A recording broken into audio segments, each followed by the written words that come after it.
আজ আন্তর্জাতিক দুর্নীতি বিরোধী দিবস।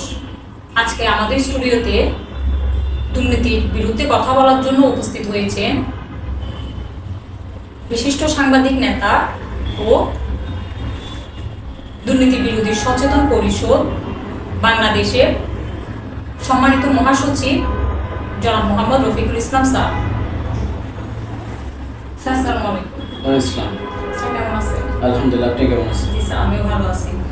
স্যার, আন্তর্জাতিক দুর্নীতি বিরোধী দিবস সম্পর্কে বা উপলক্ষে আপনার কাছে কিছু প্রশ্ন ছিল। স্যার, দুর্নীতি বলতে আমরা কি বুঝি এবং এটি আমাদের সমাজে কিভাবে প্রভাব ফেলে? আপনাকে অসংখ্য ধন্যবাদ। প্রথমত কথা হচ্ছে দুর্নীতির বিষয়টা আসলে কি। এটা হচ্ছে দুর্নীতির বিষয়টা হচ্ছে আমরা যখন কোথাও কোনো একটা কাজে জোর প্রয়োগ করে করার জন্য চেষ্টা করি, অর্থাৎ ক্ষমতার অপব্যবহার করি যার জন্মস্থান, তখনই দরিদ্র হয়ে এটা দুর্নীতি হচ্ছে বা দুর্নীতি হয়েছে। এই বিষয়ে যেহেতু আজকে আন্তর্জাতিক দুর্নীতি বিরোধী দিবস, 2005 সাল থেকে সারা বিশ্বব্যাপী এই দিবসটি উদযাপন হয়ে আসছে। আমাদের দেশও আজকে সরকারিভাবে এবং বেসরকারিভাবে সকলে উদযাপন করে আসছে। বাংলাদেশের দুর্নীতির প্রধান চ্যালেঞ্জগুলো কি কি?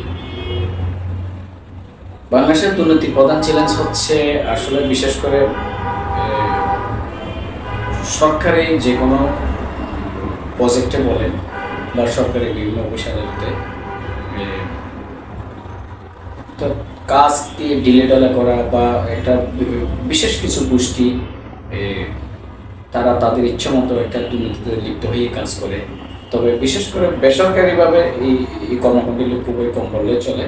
তা যে নয় তা না, আবার বেসরকারিভাবে ধরেন মানুষ আমি আমার একটা ব্যবসা প্রতিষ্ঠান চালাচ্ছি এক্সপোজেট রহিম বা করিমকে নিয়ে, আমি ওই ক্ষেত্রে সবসময় সজাগ থাকি আমার ব্যবসাটায় যেন কোনো দুর্নীতি না হয়। আর সরকারি অফিস আদালতগুলিতে তো বরাবর মতো হয়ে যাচ্ছে, যদি বা সরকারিভাবে উদ্যোগ গ্রহণ করে ঠিক, কিন্তু বাস্তব খুবই কম হয়।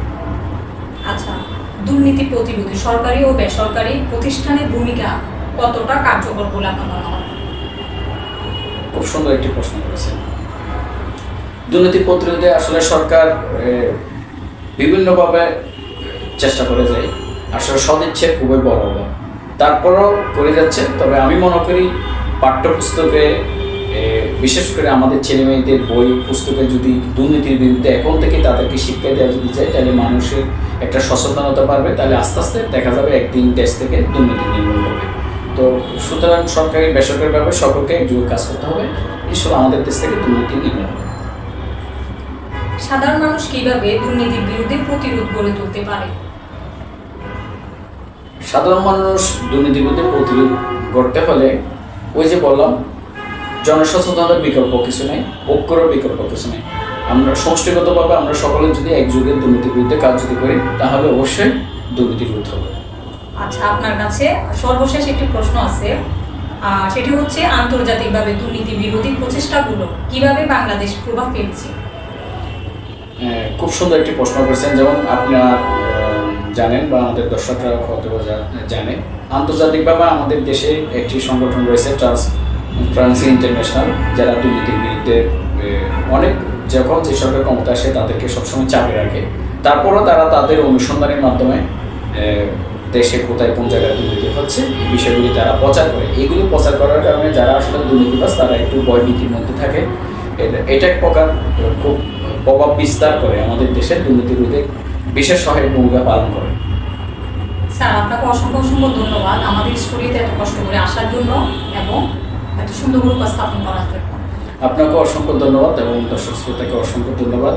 আজকের দুর্নীতি বিরোধী দিবসে আমি দুর্নীতি বিরোধী সচেতন পরিষদ বাংলাদেশের মহাসচিব হিসেবে আমি সকলকে বলবো, সকলের কাছে আমার প্রত্যাশা থাকবে, দেখুন আমরা সুন্দর বাংলাদেশকে সুন্দর মতো হাতে হাত মিলিয়ে সকল ঐক্যবদ্ধ প্রচেষ্টা গড়ে তুলি, দুর্নীতির বিরুদ্ধে আমরা সকলে একসাথে আওয়াজ করি, দুর্নীতি নির্বাচন। ধন্যবাদ সরকার। আসসালামু আলাইকুম। আজকে এই পর্যন্ত, আবার দেখা হবে আগামী কোনো অনুষ্ঠানে আপনাদের সাথে। আমি জিনাত মুসাইবা, পারফেক্ট নিউজ, চট্টগ্রাম।